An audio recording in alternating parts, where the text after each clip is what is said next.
Mushoku Tensei, Recordações. Parte 2. Um pequeno vendedor e seu pequeno negócio. Aconteceu num dia qualquer, enquanto a gente viajava pela estrada da Espada Sagrada. Justo quando Guiz e eu puxamos as rédeas dos cavalos para preparar o almoço, Ruigerd levantou a cabeça de repente, atento. Curioso, segui o olhar dele. Mais ao fundo, vindo da floresta, dava para ouvir passos no meio da vegetação.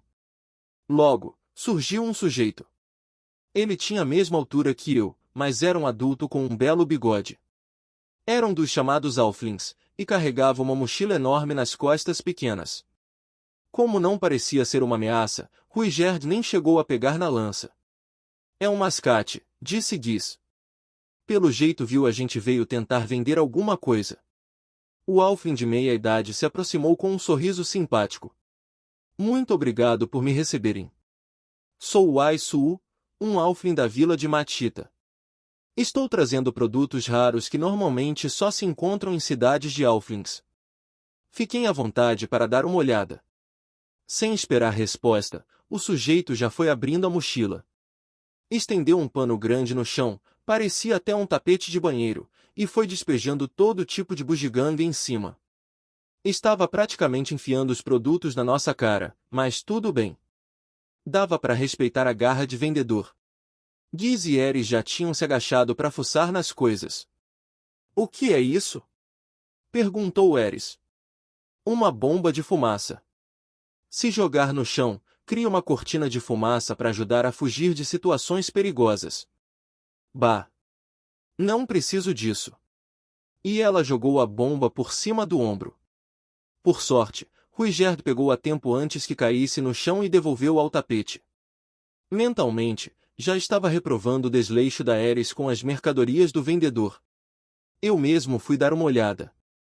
Tinha esculturas de madeira, colares, pulseiras, anéis, tudo com cara de produção local.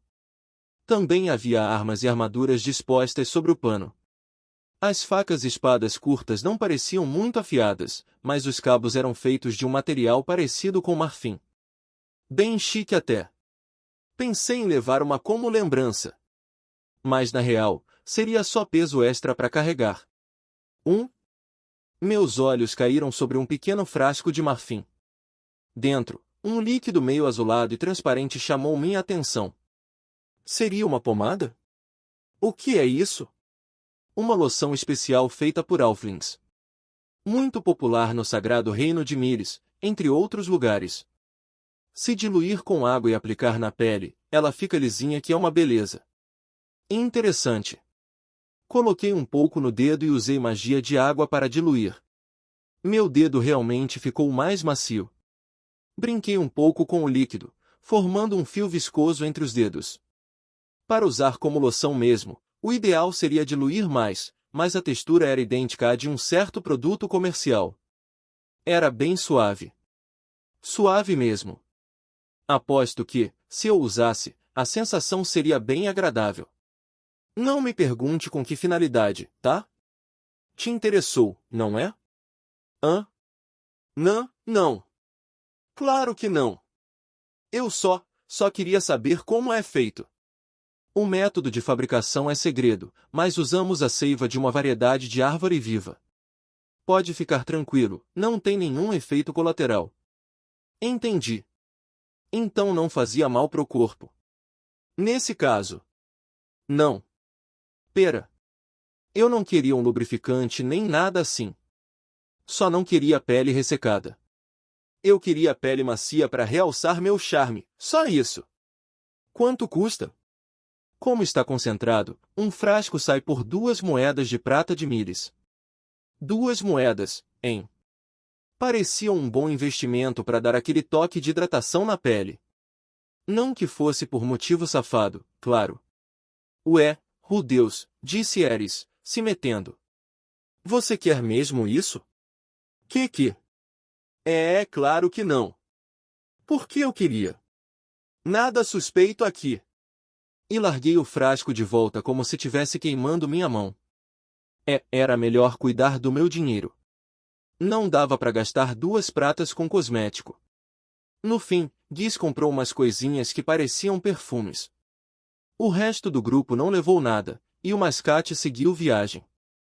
Nos dias que se seguiram, sempre que eu olhava para as mãos ásperas da Ares, e via como ela não cuidava nem um pouco delas, me pegava pensando, devia ter comprado aquela loção. Mas isso já é outra história. A lição. Em um dia qualquer da temporada de chuvas na grande floresta, 2 homens estavam sentados ao lado de uma passarela de madeira na Vila Doudia. Preste atenção, Giz, disse Ruiger. Isso é algo que você, como guerreiro, precisa saber.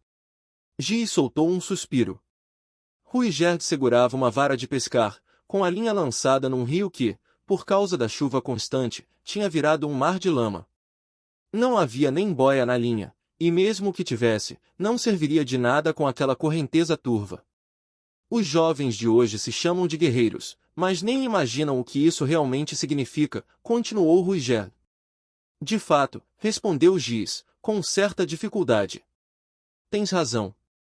Sabe o que é necessário para ser um verdadeiro guerreiro? Não, sou ignorante quanto a isso. Ruiger ficou ali tranquilo, com as pernas afastadas, enquanto segurava a linha. Giz, por outro lado, estava todo duro, ajoelhado ao lado. O que você acha que eu quis dizer? Perguntou Ruiger, olhando fixamente para a água barrenta. Giz começou a suar frio. Acredito que um verdadeiro guerreiro é alguém forte. Talvez, o mais selvagem, o mais poderoso da vila? Não. Ser um guerreiro é ter coração firme. Mesmo uma pessoa fraca pode se tornar um guerreiro. O olhar severo de Ruiger fez com que Giz encolhesse o rabo entre as pernas. Lembra daquela criança que passamos há pouco, no meio da ponte? Sim. Quando ela se apressou para abrir caminho para você, você só passou direto, como se fosse o natural. A Vila Doudia ficava no topo das árvores e passarelas de madeira conectavam as casas. Era possível atravessar toda a vila sem pisar no chão. Algumas dessas passarelas eram bem estreitas, mal cabia um adulto por vez. Pouco antes, Giz havia cruzado com a própria filha, Minitona, numa dessas pontes. Ela se apressou para dar passagem, e ele simplesmente passou, sem pensar 2 vezes. Ruiger viu aquilo e ficou indignado. E, o que tem isso? Perguntou Giz, confuso. Só isso que tem a dizer? O olhar cortante de Ruiger fez as orelhas de Giz baixarem, enquanto um ganido baixo escapava da garganta. Seu porco egoísta! E se ela tivesse caído? E, eu teria pulado para salvá-la, é claro. Esse não é o ponto. Retrucou Ruiger. Um verdadeiro guerreiro impede que a criança caia em primeiro lugar. Você devia ter deixado ela passar antes. Aquilo parecia absurdo para Giz.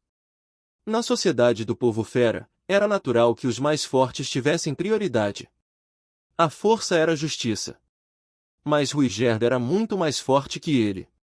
Além disso, Giz tinha uma dívida com ele, e entre os Doudia, dívidas não eram esquecidas. Sem conseguir discordar nem concordar, Giz ficou travado. O silêncio se estendeu. E então? O que tem a dizer? Rosnou Ruiger. Alguém me ajuda, pensou Giz, olhando desesperado ao redor. Um garoto de túnica cinza, Rudeus, acabou encontrando o olhar dele. Vendo o apelo, Rudeus se aproximou devagar. Aconteceu algo? Rudeus, chamou Ruiger. Escute isso. Giz. Depois de ouvir a história, Rudeus fez que sim com a cabeça, compreensivo. Mas, também não é dever de um guerreiro mostrar força para proteger as crianças? Para que elas se sintam seguras. Você acha? Sim. É por isso que eu me sinto seguro quando estou com você, Ruiger. Entendo. Muito bem. Giz, me desculpe. Fui eu quem errou. No instante em que Ruiger mudou de postura sem cerimônia, Giz passou a admirar Rudeus ainda mais. Bem, vou voltar ao trabalho, disse Giz, levantando-se. Me desculpe por atrapalhar, respondeu Ruiger. Sem problema. Ao se levantar, Giz virou-se para Rudeus, com o rabo abanando levemente. Pode descansar tranquilo, Senhor Rudeus. Rudeus ficou confuso. Sim, minha ideia é justamente descansar até essa estação de chuvas passar. Giz foi embora. Rui Gerdo acompanhou com o olhar, depois ergueu a vara de pesca. Na ponta do anzol, um peixinho se debatia. Em silêncio, Rui Gerdo soltou de volta no rio Lamacento, e continuou pescando, sem isca. Queima de estoque. Em uma cidade no sagrado reino de Mires, numa rua movimentada um pouco afastada da via principal, um garoto gritava o mais alto que podia. Chega mais! Chega mais! Dá uma olhada nessas belezinhas! Ele havia estendido um tapete no chão e espalhado várias esculturas de pedra sobre ele. Algumas representavam animais com proporções cartunescas, outras pareciam figuras humanas. Os preços não eram altos, com a mesada de uma criança já dava para levar uma delas. Mas entre todas, havia uma que se destacava, uma estatueta bem detalhada, em lugar de destaque, um jovem de olhar atento segurando uma lança. Essa peça sozinha custava o equivalente ao gasto mensal de uma família comum em Mires. Vejam só! Essa é uma estátua de um membro da raríssima tribo dos Superds. As palavras do garoto fizeram algumas pessoas pararem para olhar. Nesse mundo, os Superds eram vistos como criaturas assustadoras. Pais humanos costumavam dizer aos filhos, se você se comportar mal, um Superd vai vir te pegar. Muitos adultos haviam crescido ouvindo isso. Mas, no fim das contas, quase ninguém tinha visto um Superd de verdade. Sabiam apenas que tinham cabelo verde esmeralda e uma joia vermelha na testa. Alguns estudiosos até achavam que eles eram apenas lenda. Ao ouvirem que aquela estatueta representava um membro dessa temida raça demoníaca, várias pessoas se aproximaram. Então é assim que é um Superd? Disse um sujeito grande, de ombros largos, se agachando em frente à barraca. Tinha cara de ser comerciante. O garoto se aproximou, balançando os dedos como se estivesse vendendo peixe fresco. Isso mesmo, senhor. Pode parecer difícil de notar, já que é tudo da mesma cor, mas sim, é uma estátua autêntica de um Superd. Seu sorriso era tão forçado que até dava nervoso. O comerciante logo torceu o nariz. Essa é a cara de um mentiroso. Mesmo sem mais intenções, o garoto não inspirava confiança. O homem achava que tinha sacado tudo só de olhar. Que pena! Um trapaceiro tão novinho. Acho que vou ensinar uma lição a ele.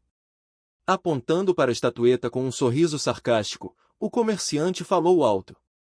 Ah, qual é? Se isso é um Superd, onde está o cabelo verde esmeralda? Dá para saber a cor do cabelo de uma estátua de pedra? Como pode dizer que é legítimo? Na cabeça do comerciante, era uma armadilha óbvia. Imaginava que, ao destacar essa contradição, o garoto se desmancharia. Mas o sorriso desconfortável do garoto não se desfez. Ele apenas fez um gesto exagerado com as mãos. Eu já esperava por isso. Por isso mesmo, trouxe um Superd de verdade comigo. O quê? Enquanto o comerciante ficava embasbacado, o garoto gritou para um beco ao lado. Pode vir, Rui Gerdo. É sua hora de brilhar. As pessoas na rua se viraram para ver o que ia acontecer. Um homem saiu do beco. Era a cara da estatueta, olhos afiados, lança de pedra, roupas idênticas.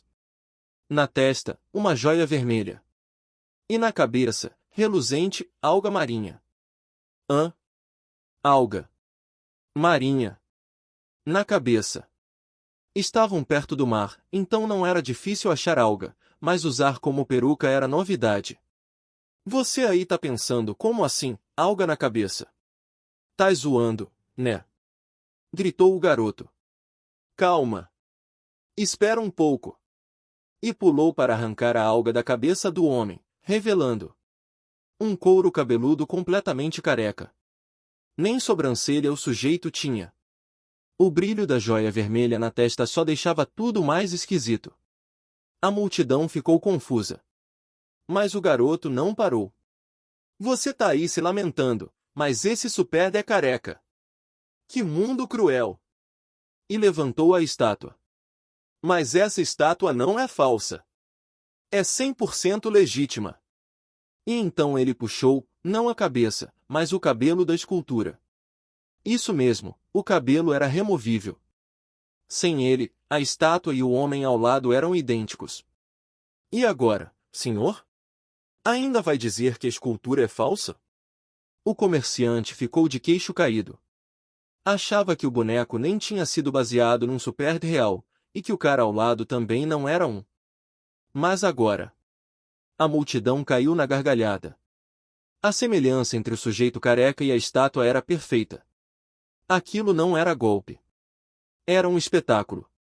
O garoto usava essa encenação para chamar atenção, divertir as pessoas e fazer elas olharem seus produtos. Mas, onde isso levaria? Afinal, estavam no sagrado reino de Miles, onde a fera forte havia até quem defendesse a expulsão de todos os demônios. Uma estatueta de super era engraçada, mas assim que os religiosos extremistas soubessem, não venderia mais nada. O garoto parecia inteligente demais para não pensar nisso, mas... Foi então que o comerciante viu outro item na barraca. Garoto, o que é isso aqui? Era um brinquedo em forma de ovo, com uma base redonda que o mantinha em pé. Tinha um rostinho desenhado com tinta, como várias outras figuras da barraca. Ah, isso aí é um roly-poly. O garoto deu um peteleco. Mesmo se você derrubar, ele sempre volta pro lugar. E era verdade. O bonequinho caía, e voltava sozinho, balançando. Oh! O comerciante se animou. Isso é interessante. A multidão também parecia achar legal. Agora os olhares se voltavam para os brinquedos, não mais para a estátua do super. O comerciante então entendeu tudo, a estatueta era só chamariz. O verdadeiro objetivo era vender os outros brinquedos e figuras. Aquilo era marketing. E dos bons. Entendi. Retiro o que disse. Esse super é legítimo. Eu disse. O comerciante pegou um roly-poly. Vou levar um desses como pedido de desculpas. Hã? Ah, claro. Volte sempre. Mesmo com a venda feita, o garoto não parecia muito feliz. O comerciante presumiu que era só parte da encenação, fingir que queria vender a estátua, mas conduzir os clientes aos brinquedos. Bom, estou indo. Boa sorte aí. Valeu. Volte sempre. O comerciante se afastou. Pelo canto do olho, viu outras pessoas correndo para comprar os brinquedos. Vou copiar essa estratégia, pensou. Quando a noite caiu, o garoto, Deus, já tinha vendido tudo. Não restavam mais roly-poly, nem bonecos sarubobo, nem vaquinhas a cabeco. Ele tinha feito esses brinquedos só para preencher espaço na barraca, achando que vender só um item parecia meio triste. Só uma peça ficou para trás, a estatueta do Ruiger de Super. Irônico, já que era justamente a que ele mais queria vender. Mas, por algum motivo, ninguém se interessou. Será que tinha algo errado com ela? Murmurou Rudeus, agachado com um queixo nas mãos. Ao lado, Ruiger olhou para ele, depois para a estátua a seus pés. A alga, disse, seco. A alga, né? Provavelmente tinha sido a alga. Da próxima vez, ele teria que achar uma peruca melhor. Esses foram os pensamentos de Rudeus enquanto ele e Ruiger observavam o pôr do sol juntos. O tipo ideal da Roxy. Em uma cidade em algum lugar do continente demônio, duas mulheres estavam sentadas à beira da estrada. Nada de útil aqui também, né? Pois é. Mas sinto que estamos chegando perto. Roxy e Elinalise olhavam para a estrada, desanimadas por não terem encontrado nenhuma informação relevante naquela cidade. Quase não falavam. Faltava assunto. Ambas só esperavam o retorno de Talian, o terceiro membro do grupo, que havia saído em busca de pistas. Só que, na prática, apenas a cabeça da Roxy estava vazia. Elinalise, ao avistar um homem caminhando pela rua, estreitou os olhos com malícia. Chegou até a lamber os lábios. Nossa, que homem bonito! Roxy, minha querida, volto já. Roxy puxou Elinalise antes que ela se transformasse numa borboleta da noite. Nem pense nisso. Ai, como você é uma criança, Roxy. O comentário fez uma veia saltar na testa da maga. Embora tivesse um corpo pequeno e traços juvenis, Roxy era, sem dúvida, uma mulher adulta. Não sou contra a coisa em si. Só acho que devíamos esperar o Talhã voltar com as informações. Tá bom, resmungou Elinalise, voltando a se sentar. Ela era louca por homens e viciada em sexo, mas sabia manter o foco quando necessário. As duas voltaram a ficar em silêncio, observando os passantes na estrada. O sol estava bem alto no céu. Sentadas à sombra, o calor era suportável, mas o sol estava forte, e havia bastante gente suada circulando por ali. De repente, Elinalise estreitou os olhos de novo. Roxy, tá vendo aquele demônio de pele escura, com o nariz grande?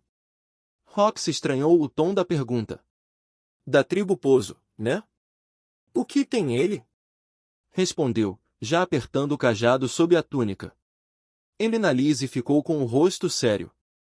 Pela expressão e o jeito de andar, não tenho dúvidas. Ela fez uma pausa carregada de significado. Roxy engoliu seco. Seria algum criminoso perigoso? Um foragido com recompensa alta? Elas não estavam ali por isso, mas qualquer um ficaria tenso ao saber que um assassino em massa estava passando bem na frente delas. Definitivamente é bem dotado, completou Elinalise, obviamente falando das partes íntimas do sujeito. Roxy quase caiu de costas. Como você consegue dizer isso com essa cara séria? Eu avalio tudo com um olhar técnico, respondeu Elinalise, como se fosse a coisa mais normal do mundo. Roxy ficou sem palavras por um bom tempo. Depois, finalmente soltou. Dá para perceber só olhando? Elinalise virou o rosto para Roxy, com um sorrisinho sacana nos lábios, daqueles que lembravam tiozões em boteco. Ora. Roxy, tá interessada no assunto? Só pensei que talvez fosse útil saber, um dia. Elinalise soltou uma risadinha. Muito bem. Mas olha, não dá para saber tudo só olhando. E aí começou a aula de Elinalise. Homens de nariz grande normalmente são bem dotados. Quem anda com elegância provavelmente teve uma boa educação. Os inseguros sobre o próprio corpo costumam compensar sendo exagerados. E os baixinhos tendem a ser meio desesperados. Roxy escutava tudo com atenção, sem ter como comprovar nada daquilo. E, isso tudo faz sentido. Obrigada pela explicação. O mais importante é encontrar alguém que combine com o seu gosto. Meu gosto. Eu não sou muito exigente, mas tem certos homens com quem eu não conseguiria me deitar. Se o primeiro parceiro não for do tipo que você curte, isso pode abalar sua autoconfiança. Pode mesmo, pensou Roxy, aceitando tudo sem questionar. Sua mente analítica não permitia dúvidas. E você, Roxy? Que tipo de homem te atrai? Deixe eu ver. Ela ficou olhando para a estrada, refletindo. Quase todos os passantes eram demônios. Nenhum humano à vista, o que fazia sentido, considerando o continente em que estavam. Gosto de humanos. É mesmo? É que, muitos demônios não se interessam pelas migur. Dizem que nosso corpo não é atraente. Mas ouvi dizer que entre os humanos tem quem não ligue para isso. O motivo soava meio triste, e até Roxy suspirou. Mas Elinalise não zombou. Ela sabia que compatibilidade física também contava. Entendo. Mais alguma coisa? Acho que eu gostaria que fosse alto. Alguém que eu tivesse que olhar para cima. E com um peitoral firme, mas não exagerado. Aquele tipo que parece magro à primeira vista, mas, ao tocar, você percebe que é forte. Quanto ao rosto, não sou fã dos galãs do reino de Assura. Prefiro rostos mais simples, discretos. E, acima de tudo, quero alguém que me ame de verdade. Que esteja sempre me olhando. Que, quando eu erguer os olhos sem querer, esteja me encarando com um sorriso. Não faço questão que ele sustente a casa. Eu mesma quero continuar trabalhando. Espero que ele aceite isso. Tem homem que quer prender a mulher em casa depois do casamento, e eu valorizo minha liberdade. Claro que, se ele dissesse você é minha, não vou deixar você sair de casa, eu aceitaria. Mas foi aí que Roxy percebeu algo. Elina-Lisa estava olhando para ela com um sorriso de orelha a orelha. Roxy, querida. Eu só perguntei seu tipo ideal, não sobre casamento. Roxy ficou vermelha até a ponta das orelhas e puxou a aba do chapéu para cobrir o rosto. Ao vê-la daquele jeito, Elina-Lisa pensou. Vai demorar um bocado para ela arrumar um homem. E Roxy realmente continuaria solteira por muito, muito tempo. O príncipe e a princesa. Isso aconteceu quando Norna ainda tinha só 4 aninhos, era bem pequenininha. Depois que sua mãe, a empregada e a irmã mais nova desapareceram de repente, uma única preocupação passou a assombrar seu coração: e se meu pai sumir também? E se um dia ela acordasse e a cama ao lado estivesse vazia? E se ficasse sozinha no mundo? Esse pensamento fazia Norn perder o sono. Ela se agarrava ao Paul, chorando todas as noites. Foi então que Paul começou a contar histórias para ela. No início, usava contos de fadas que ouvia de sua babá quando era criança. Mas em menos de um ano, o repertório secou, e ele passou a inventar histórias com base em suas próprias aventuras de juventude. Mas Paul não estava muito feliz com isso. Afinal, era da vida dele que estava falando.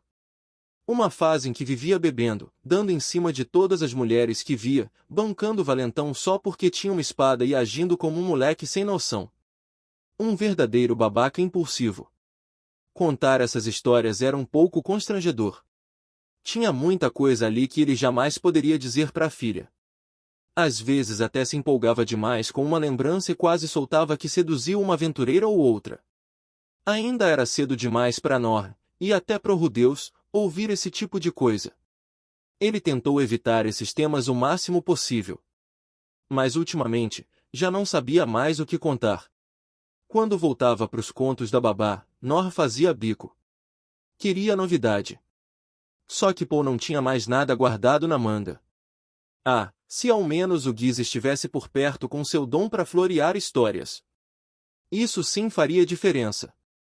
Certa noite, Paul andava pelas ruas da cidade, quebrando a cabeça.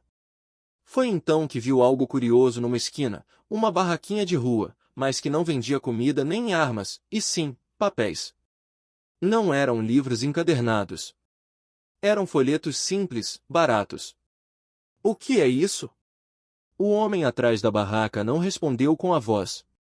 Em vez disso, levantou um dos folhetos onde estava escrito: sou um ex-bardo. Vendo histórias escritas. Ele havia perdido parte dos dedos da mão esquerda e tinha uma enorme cicatriz no pescoço. Com isso, não conseguia mais tocar nem cantar.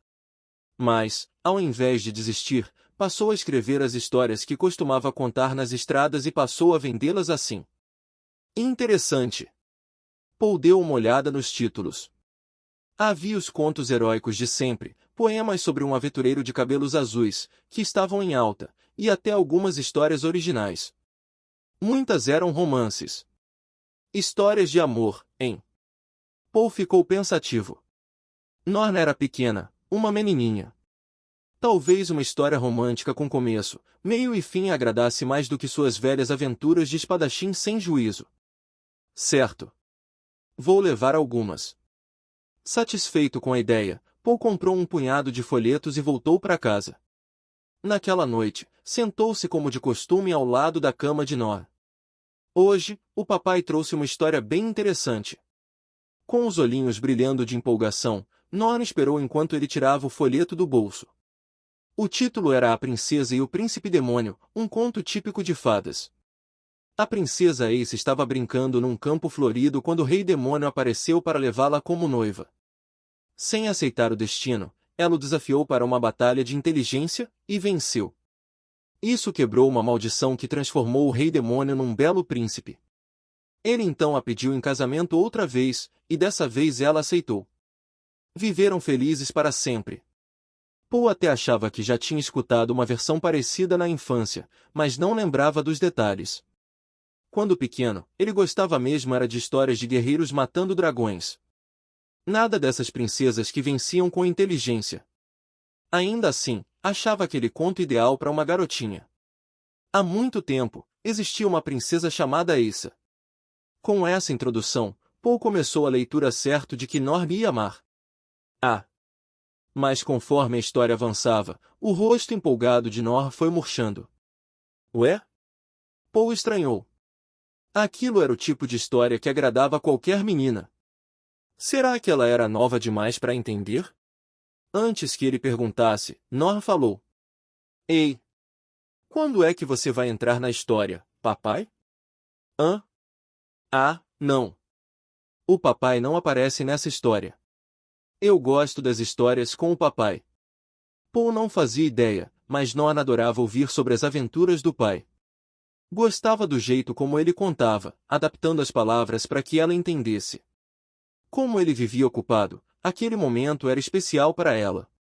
Era quando podia sentir que seu pai estava ali, só para ela. Mais do que qualquer conto de fadas, o que ela amava de verdade, era ouvir sobre seu herói, Poe. Fico feliz por isso, mas... Papai já contou todas as histórias dele. Eu gosto mais das histórias do papai do que das da Aissa. Diante disso, Poe fechou o folheto, sem saber o que dizer. Bom. Se é isso que você quer, posso contar de novo. Qual você quer ouvir? Aquela de quando você conheceu a mamãe. Poe fez uma careta, meio encabulado. Mas logo começou a contar, achando que, se Norm queria, então tudo bem. Minutos depois, enquanto ela dormia com um sorriso no rosto, Poe também sorriu, meio sem jeito. Pensou nos folhetos empilhados em casa. Provavelmente nunca ia usar nenhum deles. Mas se Norm estava feliz, então, no fim das contas, valeu a pena. As Guerras de Guise. Deixa eu te contar a história de um grande aventureiro. O nome dele? Guise. Um sujeito tão erudito que você até duvidaria que nasceu no continente demônio. E sua força ia muito além do que os olhos podiam ver. Existem várias histórias hilárias sobre o aventureiro Guise. Qual delas você quer ouvir hoje? Ah, já sei. Que tal a vez em que ele conheceu o lendário mago Rudeus? Sim, essa é uma boa. Tudo aconteceu por volta da época em que o terrível dragão Natecasalion se estabeleceu na grande floresta e começou a aprontar. Seu sopro venenoso ameaçava exterminar os povo-fera vizinhos. Muitos guerreiros corajosos partiram para enfrentá-lo, mas nenhum voltou. Guise não era exatamente um herói altruísta, mas devia um favor ao povo-fera. Eles tinham sido de grande ajuda quando ele derrotou a fera Momopantamas, graças ao faro aguçado e conhecimento local. Para retribuir a dívida, Guise decidiu, vou matar esse dragão maldito. Mas o tal dragão vivia na floresta em chamas, um lugar bem no fundão da floresta, cercado por lava e árvores em combustão constante. Guise era ágil, resistente e muito esperto, mas sabia que não daria conta sozinho. Então foi em busca de aliados. E foi visitar seu velho amigo, Polgreira, um grande espadachim com quem já havia enfrentado o demônio Tanteutelion. Infelizmente, Poe ainda se recuperava de um ferimento grave daquele confronto lendário. Estava sem condições de lutar e recusou na hora. Mas disse o seguinte: meu filho Rudeus é um mago. Ele conseguiria congelar as árvores em chamas e abrir caminho. Rudeus havia partido em viagem fazia alguns anos, e ninguém sabia onde ele estava. Mas Guise tinha um palpite. Ouviu um boato estranho circulando numa vila povo-fera sobre um mago humano que tinha sido preso após tentar roubar um tesouro sagrado. Parecia promissor. Convencido de que estava no caminho certo, Guise voltou à vila. Foi recebido com festa, mas os povo-fera se recusaram a deixá-lo falar com o prisioneiro. Guise então bolou um plano, presenteou os guardas com bebida e carne de Penrigi-Teringi, um prato que eles adoravam. Os guardas até tentaram resistir, mas o cheiro era irresistível, e bastou uma mordida para dormirem como bebês. Parabenizando a si mesmo pela genialidade, Guise entrou na cela. Lá dentro, encontrou um homem nu deitado numa cama. Bem-vindo ao destino final da vida, disse o homem. Era Rudeus Greira, filho do seu velho companheiro Paul. Um mago poderoso, sábio e literalmente pelado. Preciso da sua ajuda para derrotar o dragão maldito na Tecasalion. Em troca, vou tirar você daqui. Mas Rudeus rejeitou o pedido com frieza. Me tirar daqui não basta. Primeiro, me dá o seu casaco. Tô congelando aqui. Aquele casaco não era qualquer peça, feito da pele do urso gigante Scrampazaldi, era único no mundo. Se vendesse, daria fácil 1.000, não, 2.000 moedas de ouro de Assura. É só isso que você quer? Fica à vontade, respondeu Guiz, entregando o casaco sem nem pestanejar. Para ele, salvar o povo fera e matar o dragão era mais importante que qualquer dinheiro. Tocado pela generosidade, Rudeus sorriu. Você tem um bom coração. Sua fama como grande aventureiro é merecida. Muito bem, vou te emprestar minha força. Na verdade, Rudeus tinha recebido uma profecia de que encontraria Guiz. Por isso, armou tudo aquilo só para testar o caráter dele. Também quero derrotar o Natecasalion. Posso passar pela floresta em chamas, mas não tenho como perfurar as escamas dele. Nem aço, nem fogo, nem gelo funcionam. É para isso que serve minha espada sagrada. Disse Guiz, sacando a lâmina que carregava. Incrível! Rudeus exclamou. Essa é Zétis, a espada matadora de dragões. Com ela, o Natecasalion não tem a menor chance. Com Rudeus dominando todos os tipos de magia e Guiz empunhando a espada divina, a dupla estava formada. Juntos, partiram rumo à batalha lendária contra o dragão. Essa história foi inventada do zero pelo Guiz. Qualquer semelhança com personagens, organizações ou eventos de Mushoku Tensei é mera coincidência. A lenda da bonequinha esquecida.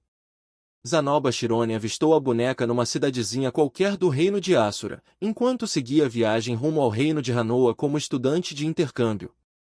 Hã? Murmurou ele, ao dar de cara com um item, que destoava completamente do restante das bugigangas numa das barracas da feira. A boneca era um pouco maior que seu polegar. Estava presa a uma corrente prateada brilhante, provavelmente algum tipo de acessório. Não. Essa corrente não parece ser apenas decorativa, disse Zanoba, pegando a bonequinha e a analisando com atenção. O dono da barraca tentava puxar conversa com um sorriso simpático, mas tudo o que dizia entrava por um ouvido e saía pelo outro. Zanoba já estava totalmente absorto na análise do item. A corrente tinha um brilho prateado peculiar, e ele, que entendia do assunto, percebeu pelo toque que aquele não era um material comum. De longe parece prata, mas não é. Também não é ferro. Será que é folheada a ouro? Que estranho. E o corpo da boneca também. O material da boneca, assim como o da corrente, era desconhecido para Zanoba. Não era metal nem pedra. Ao pressionar com o dedo, o material afundava levemente, mas logo voltava ao formato original, algo elástico, porém firme. A pintura tá desgastada aqui, murmurou. Qualquer um perceberia que a tinta colorida da bonequinha estava descascando em alguns pontos, revelando por baixo uma coloração que lembrava a carne humana. As técnicas de pintura usadas ali estavam além até mesmo da compreensão de Zanoba. Era difícil acreditar que existia alguém vivo com tamanha habilidade. Talvez um mestre reconhecido por uma corte real. Mas, havia pequenos deslizes no acabamento.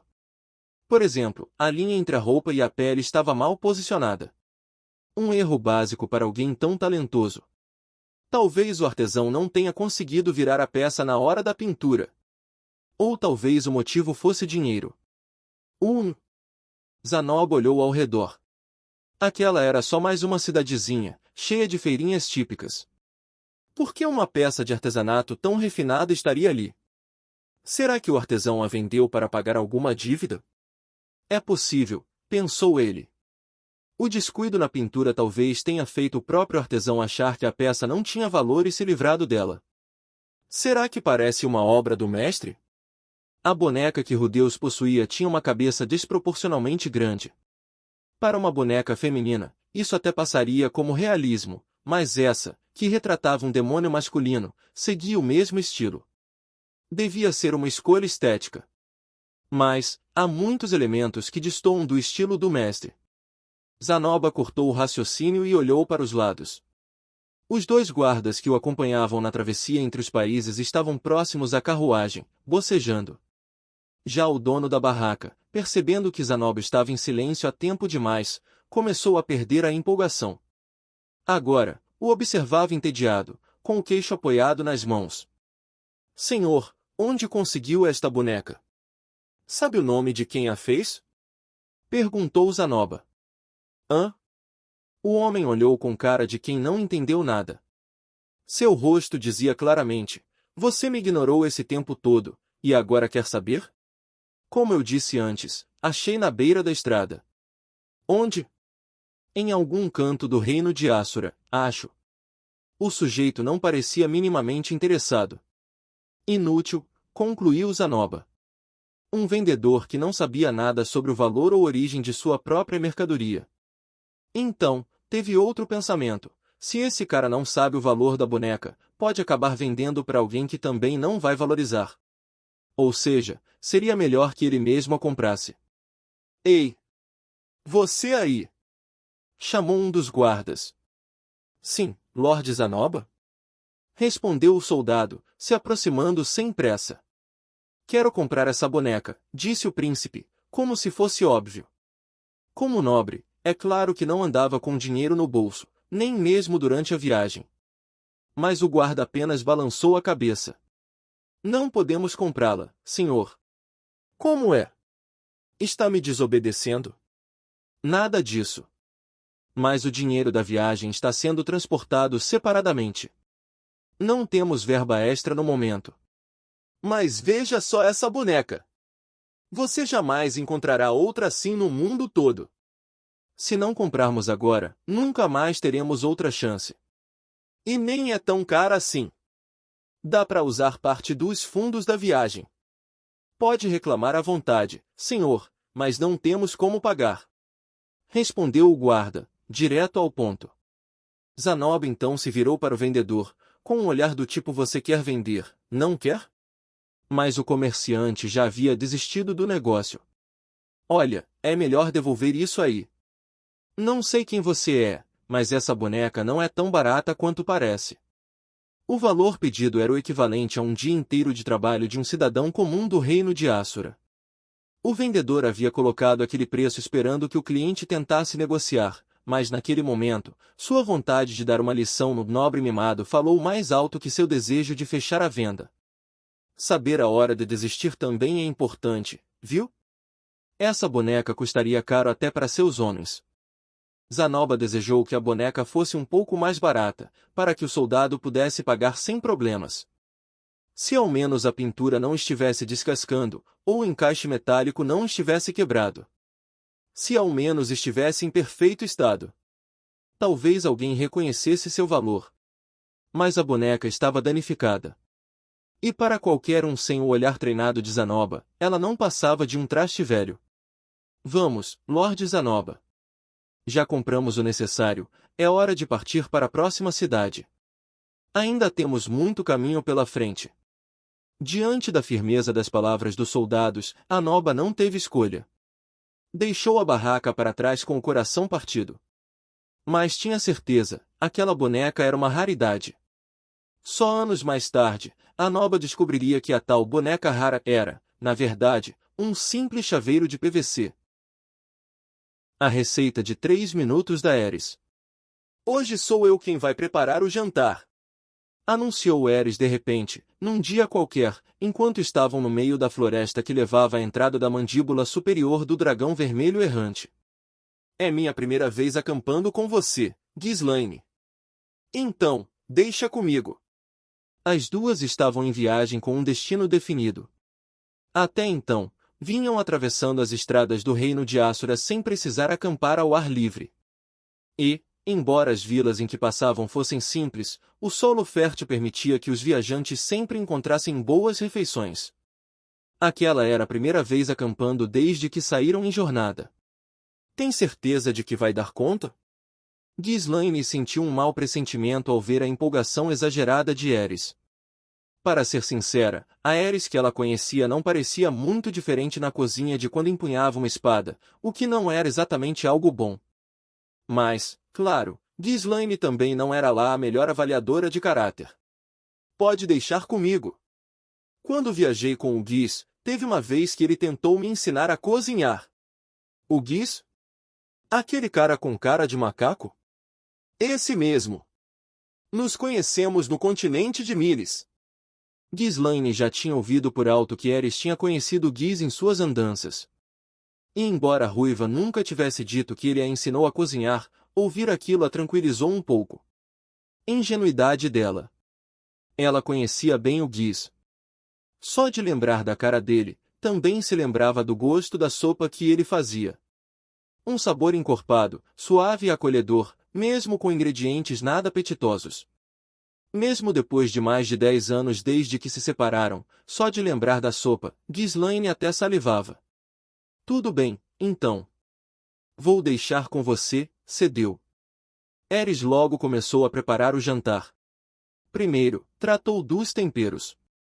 Tanto Guiz quanto Rudeus usavam frutos e folhas de árvores ao cozinhar, e Rudeus já tinha mostrado quais combinações combinavam com que pratos. Seguindo o que lembrava, Ares saiu pegando sementes pretas e folhas cor de âmbar, eram diferentes do que Rudeus usava, mas, bem parecidas, então estava valendo. Ghislaine a observava com tranquilidade. Ah, é, o Guiz fazia mesmo essas coisas, pensou, assentindo enquanto assistia.